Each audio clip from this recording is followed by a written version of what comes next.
Good morning student. आज के video में अपन केमिकल काइनेटिक्स चैप्टर के अंदर अभिक्रिया वेग पर ताप का प्रभाव डिस्कस करते हैं। इसमें रेट ऑफ रिएक्शन पर टेम्परेचर का क्या इफेक्ट होता है उसको डिस्कस करते हैं। इससे पहले वीडियो में अपन ने कॉलिजन थ्योरी को डिस्कस किया था। अब इसी अभिक्रिया वेग को प्रभावित करने वाले कारक पढ़े थे, उसमें भी इसको पढ़ा था कि अभिक्रिया वेग पर ताप का क्या प्रभाव पड़ता है। तो सामान्यतः किसी अभिक्रिया में ताप बढ़ाया जाए तो ताप बढ़ाने पर अभिक्रिया के वेग में वृद्धि होती है। अब ताप बढ़ाने पर अभिक्रिया का वेग क्यों बढ़ता है? क्योंकि ताप बढ़ाने पर अभिकारक जो है औसत अभिकारक की जो संगत आवृत्ति बढ़ जाती है, मतलब अभिकारक के अणुओं की औसत गतिज ऊर्जा बढ़ जाएगी। और जैसे ताप बढ़ाएंगे तो अभिकारक के अणुओं में आपस में टक्कर की दर बढ़ती है, और टक्कर की दर बढ़ने से जैसे ही प्रभावी संगत होती है और प्रभावी संगत बढ़ने से उन अभिकारक के अणुओं की गतिज ऊर्जा बढ़ जाएगी, और गतिज ऊर्जा बढ़ने के कारण ताप बढ़ाने पर अभिक्रिया का वेग बढ़ जाता है। और अभिक्रिया का वेग ताप बढ़ाने पर कितना बढ़ता है? तो यह प्रेक्षित किया गया कि किसी रासायनिक अभिक्रिया में 10 डिग्री सेल्सियस ताप बढ़ाया जाए तो 10 डिग्री सेल्सियस ताप बढ़ाने पर अभिक्रिया का वेग 2 या 3 गुना हो जाता है। अभिक्रिया का वेग डबल या ट्रिपल हो जाता है। अब जैसे T डिग्री सेल्सियस है और T डिग्री सेल्सियस पर वेग व्यंजक है KT, और यदि इसमें 10 डिग्री सेल्सियस ताप बढ़ा दे, 10T प्लस 10 डिग्री सेल्सियस पर वेग व्यंजक है KT प्लस 10 हो जाता है। तो 10 डिग्री सेल्सियस ताप बढ़ाने पर वेग व्यंजक और पूर्व का वेग व्यंजक का जो अनुपात है इसको ताप गुणांक कहा जाता है। तो ताप गुणांक क्या होता है? ताप गुणांक टेम्परेचर कोएफिशिएंट, ताप गुणांक बराबर होता है KT प्लस 10 और KT जो होता है 2 या 3 गुना। 10 डिग्री सेल्सियस ताप बढ़ाने पर वेग व्यंजक और पूर्व का जो वेग व्यंजक है इनका जो अनुपात है वो ताप गुणांक कहलाता है, जो 2 या 3 गुना होता है। तो सामान्यतः किसी अभिक्रिया के वेग में, और ये ऊष्माक्षेपी ऊष्मा शोषी दोनों प्रकार की अभिक्रियाओं पे लागू होता है कि ताप बढ़ाने पर अभिक्रिया का वेग बढ़ता है। क्यों बढ़ता है? क्योंकि जैसे ताप बढ़ाओगे तो अभिकारक की औसत गतिज ऊर्जा बढ़ जाएगी, आपस में संगत या टक्कर की दर बढ़ती है, और टक्कर की दर बढ़ने के साथ साथ अभिक्रिया का वेग बढ़ जाता है। और यह प्रयोग द्वारा प्रेक्षित किया गया कि सामान्यतः किसी अभिक्रिया के ताप में 10 डिग्री सेल्सियस की वृद्धि की जाए तो 10 डिग्री सेल्सियस ताप बढ़ाने पर अभिक्रिया का वेग 2 या 3 गुना बढ़ जाता है। अब जैसे T डिग्री सेल्सियस पर वेग व्यंजक है KT और 10 डिग्री सेल्सियस ताप बढ़ाने पर वेग व्यंजक KT प्लस 10 है, तो KT प्लस 10 और KT का जो अनुपात है वो ताप गुणांक कहलाता है, जो लगभग 2 या 3 गुना होता है। अब इसमें अभिक्रिया वेग पर ताप का प्रभाव, ताप बढ़ाने पर जो अभिक्रिया का वेग बढ़ता है ये 2 कारक पर निर्भर करता है। ये 2 कारक कौन से हैं जिसमें जो टक्कर सिद्धांत में भी डिस्कस किए थे? पहला है संगत आवृत्ति में वृद्धि, संगत आवृत्ति में वृद्धि, संगत आवृत्ति में वृद्धि। और दूसरा कारक है प्रभावी संगत, प्रभावी संगत करने वाले अणुओं की संख्या।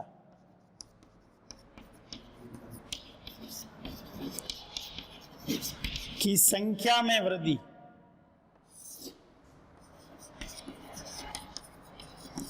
अब पहला है संगत आवृत्ति में वृद्धि। संगत आवृत्ति क्या होती है? कॉलिजन फ्रीक्वेंसी किसी अभिक्रिया मिश्रण के प्रति इकाई आयतन में होने वाली संगत या टक्कर की संख्या को संगत आवृत्ति कहते हैं।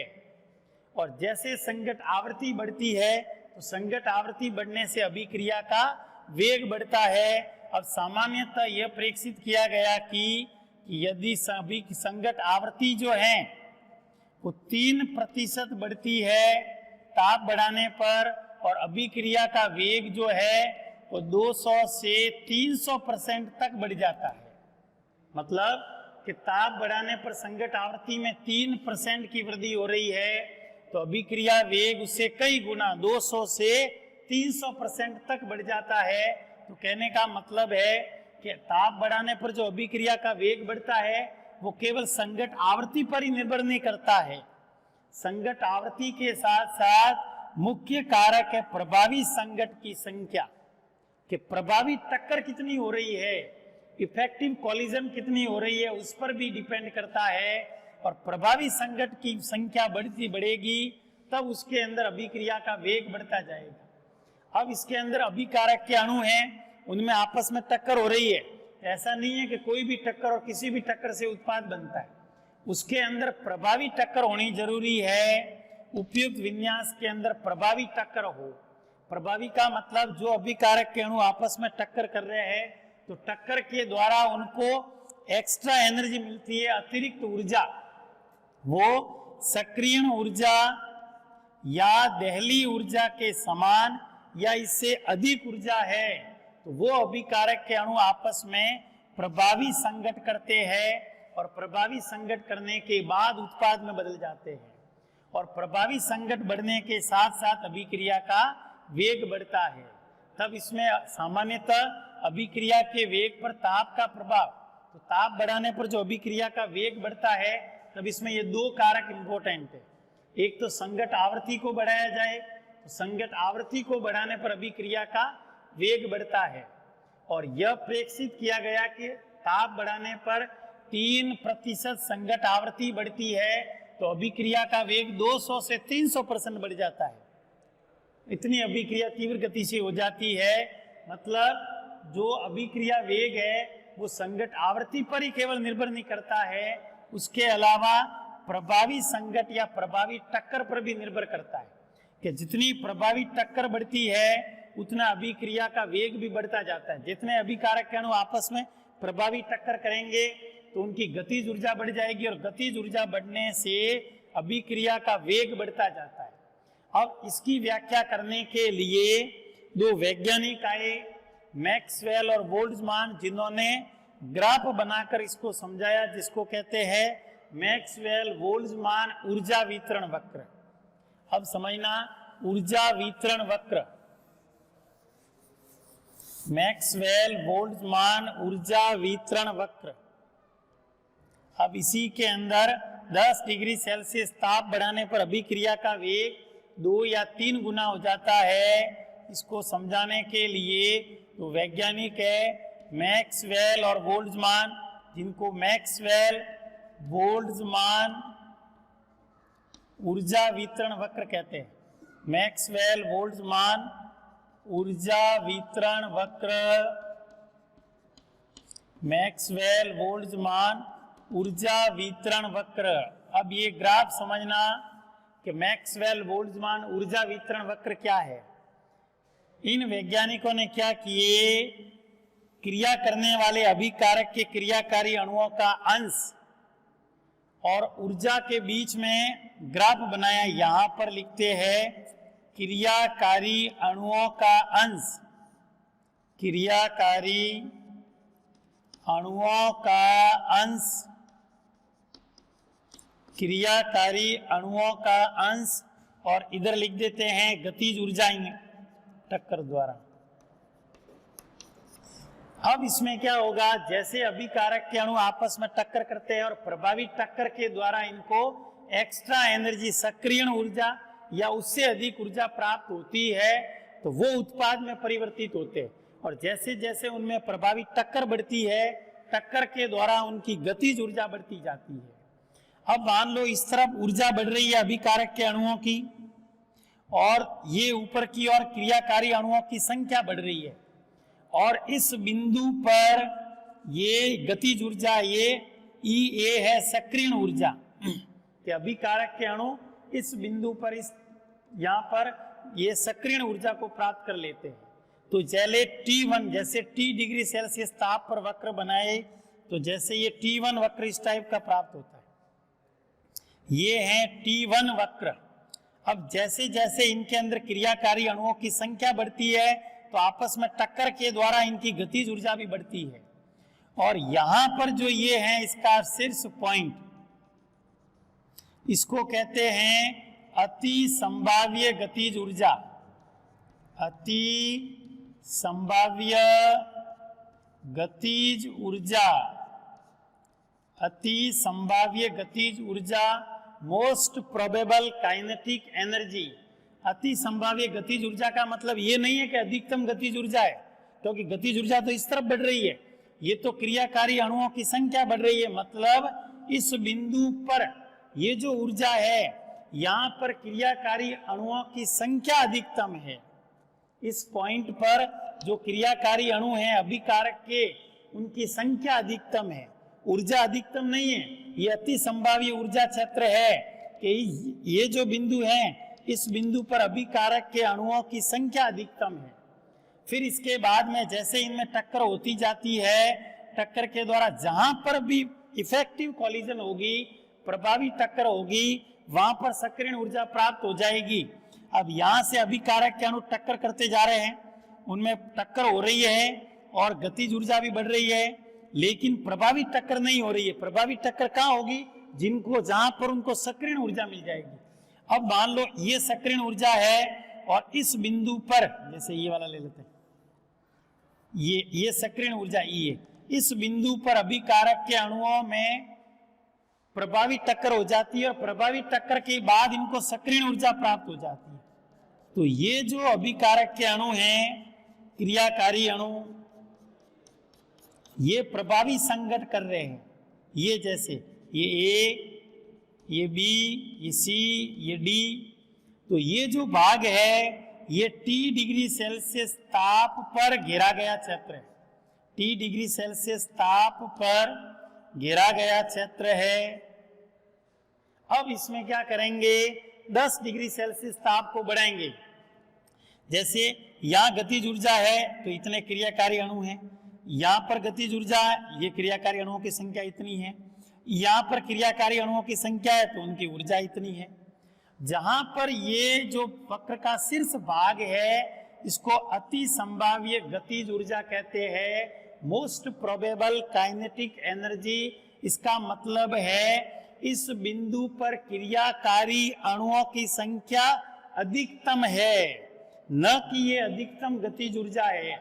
इस बिंदु पर जो अभिकारक के अणु हैं, उन क्रियाकारी अणुओं की संख्या अधिकतम है। अब यहां से इनके अंदर आपस में टक्कर तो हो रही है, कॉलिजन हो रही है, लेकिन प्रभावी नहीं हो रही है। और प्रभावी टक्कर नहीं है मतलब उत्पाद में परिवर्तित नहीं होते। और इस बिंदु पर प्रभावी टक्कर होती है तो यहां पर ये इनको एक्स्ट्रा एनर्जी मिलती है अभिकारक के अणुओं को टक्कर द्वारा। ये कहलाती है सक्रियण ऊर्जा। ये या इससे अधिक जो ऊर्जा है वो सक्रियण ऊर्जा। ये जो है ये अभिकारक के अणु उत्पाद में परिवर्तित होते हैं और T डिग्री सेल्सियस ताप पर इतना भाग घेरा जाता है। अब देखना इसमें क्या करे, 10 डिग्री सेल्सियस ताप को बढ़ा दे, वही क्रियाकारी अणुओं का अंश, क्रियाकारी अणुओं का अंश, फ्रैक्शन ऑफ मॉलिक्यूल, और यहां पर वो गतिज ऊर्जा है।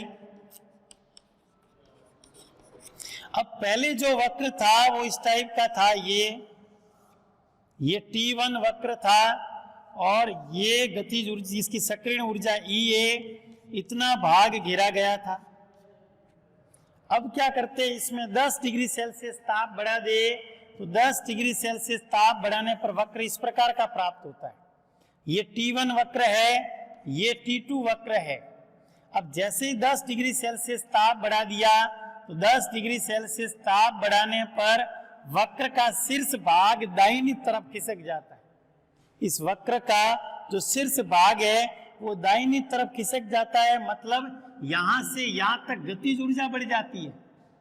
ये वक्र कुछ दाहिनी तरफ खिसक रहा है, इसका मतलब यहां से यहां तक गतिज ऊर्जा वृद्धि हुई है कि जैसे ही 10 डिग्री सेल्सियस ताप बढ़ा दिया तो 10 डिग्री सेल्सियस ताप बढ़ाने पर इन अभिकारक के अणुओं की गतिज ऊर्जा बढ़ गई और गतिज ऊर्जा बढ़ने से अभिक्रिया का वेग बढ़ जाता है। अब इसमें क्या होता है कि पहले इतना भाग घेरा गया था, अब 10 डिग्री सेल्सियस ताप बढ़ाने पर इतना भाग घेरा जाता है। अब पहले T डिग्री सेल्सियस ताप पर क्रियाकारी अणुओं द्वारा घेरा गया क्षेत्र ये है, और ये T2 ये T डिग्री सेल्सियस पर है, और ये T प्लस 10 डिग्री सेल्सियस ताप बढ़ाने पर घेरा गया क्षेत्र है, जो पहले की तुलना में लगभग दुगुना है। यही बात इन्होंने समझाई है मैक्सवेल और बोल्ट्जमान ने कि 10 डिग्री सेल्सियस ताप बढ़ाने पर अभिक्रिया का वेग 2 या 3 गुना हो जाता है। तब इन्होंने क्या किया, क्रियाकारी अणुओं का अंश, जो अभिकारक के अणु आपस में क्रिया कर रहे हैं, टक्कर कर रहे हैं, और उनकी ऊर्जा के बीच में ग्राफ बनाया, जिसको मैक्सवेल बोल्ट्जमान ऊर्जा वितरण वक्र कहते हैं। ये वक्र T1 ताप पर है, ये T1 वक्र है जो T डिग्री सेल्सियस ताप पर है। यहां पर जैसे जैसे अभिकारक के अणु आपस में टक्कर करते हैं तो टक्कर के द्वारा उनकी गतिज ऊर्जा बढ़ रही है, और ये जो भाग है इसका शीर्ष भाग वक्र का, ये मोस्ट प्रोबेबल काइनेटिक एनर्जी है, अति संभाव्य गतिज ऊर्जा। जैसे इसकी ये पॉइंट है, इसका ये है, मतलब इस बिंदु पे क्रिया करने वाले अणुओं की संख्या अधिकतम है, न कि अधिकतम गतिज ऊर्जा है, क्योंकि गतिज ऊर्जा इस तरफ बढ़ रही है और क्रियाकारी अणुओं की संख्या इस तरफ बढ़ रही है। अब यहां पर टक्कर तो हो रही है, गतिज ऊर्जा भी यहां तक बढ़ रही है, लेकिन टक्कर प्रभावी नहीं हो रही है, क्योंकि जब तक टक्कर प्रभावी नहीं होगी तब तक सक्रियण ऊर्जा या उससे ज्यादा ऊर्जा अभिकारक के अणुओं को प्राप्त नहीं होगी। तब यहां से ये टक्कर करते हुए यहां तक आते हैं, और इस बिंदु पर उनको एक्स्ट्रा एनर्जी मिल जाती है, और वह न्यूनतम ऊर्जा, वह न्यूनतम अतिरिक्त ऊर्जा जो अभिकारक को उत्पाद में बदलने के लिए आवश्यक है, उस ऊर्जा को कहते हैं सक्रियण ऊर्जा। अब सक्रियण ऊर्जा को प्राप्त कर लेते हैं, उसके बाद में ये जो क्रियाकारी अणु हैं ये सभी प्रभावी संघट कर रहे हैं, और T डिग्री सेल्सियस ताप पर इतना क्षेत्रफल है, इतना भाग घेरा जाता है। अब इसमें 10 डिग्री सेल्सियस ताप को बढ़ा दिया, तो ये T1 वक्र था, इसमें 10 डिग्री सेल्सियस ताप बढ़ा दिया तो T2 वक्र प्राप्त होता है, जिसका जो शीर्ष भाग है वो दाहिनी तरफ, मतलब वक्र है वो दाहिनी तरफ खिसक जाता है। यहां से यहां पर ये वक्र इधर खिसक गया, इसका मतलब है कि गतिज ऊर्जा बढ़ गई, और गतिज ऊर्जा बढ़ने से अभिक्रिया का वेग बढ़ जाता है। फिर वही यहाँ पर जैसे इस बिंदु पर यहाँ से बाद में इनको सक्रियण ऊर्जा मिल जाती है, तो प्रभावी संघट करते हैं और प्रभावी टक्कर के बाद में उत्पाद में परिवर्तित हो जाते हैं। तो पहले इतना भाग घेरा गया था और 10 डिग्री सेल्सियस ताप बढ़ा दे तो अब जो घेरा गया भाग है वो पहले की तुलना में लगभग दुगुना है। ये ए बी सी डी, ये जैसे ई और एफ, तो पहले की तुलना में जो घेरा गया क्षेत्र है वो लगभग दुगुना या तिगुना है। यही अभिक्रिया वेग पर ताप के प्रभाव को सिद्ध किया था कि सामान्यतः किसी अभिक्रिया में 10 डिग्री सेल्सियस ताप बढ़ा दिया जाए तो 10 डिग्री सेल्सियस ताप बढ़ाने पर अभिक्रिया का वेग बढ़ जाता है। और ये जो भाग है, ये घिरा गया क्षेत्र, ये एक्सपोनेंशियल की पावर ई ए अपॉन आर टी के बराबर होता है। ये एक्सपोनेंशियल चर की घात ई ए अपॉन आर टी। ई ए का मतलब होता है सक्रियण ऊर्जा, आर का मतलब है गैस स्थिरांक, टी का मतलब है ताप। जो अभिक्रिया का जो वेग है वो वेग समानुपाती होगा एक्सपोनेंशियल की पावर ई ए अपॉन आर टी। और अपन को पता है कि अभिक्रिया का वेग वेग व्यंजक के समानुपाती होता है। तब इसके अंदर वेग व्यंजक लिखे, वेग व्यंजक के बराबर क्या हो जाएगा, इसमें अभिक्रिया का वेग, वेग व्यंजक बराबर या वेग व्यंजक के समानुपाती एक्सपोनेंशियल की पावर ई ए अपॉन आर टी। और इस समानुपाती को हटा के अपन एक कांस्टेंट लाएंगे तो k बराबर a डॉट एक्सपोनेंशियल की पावर EA बटा RT, इस समीकरण को कहेंगे आरेनियस समीकरण। जो इसके बाद में नेक्स्ट टॉपिक जो अपन पढ़ेंगे वो आरेनियस सिद्धांत और सक्रियण ऊर्जा की गणना, इसमें ये समीकरण आएगा आरेनियस समीकरण, जिसने अभिक्रिया वेग पर ताप के प्रभाव की व्याख्या करने के लिए वेग व्यंजक दिया और वेग व्यंजक द्वारा अभिक्रिया वेग पर ताप के प्रभाव को स्पष्ट किया था।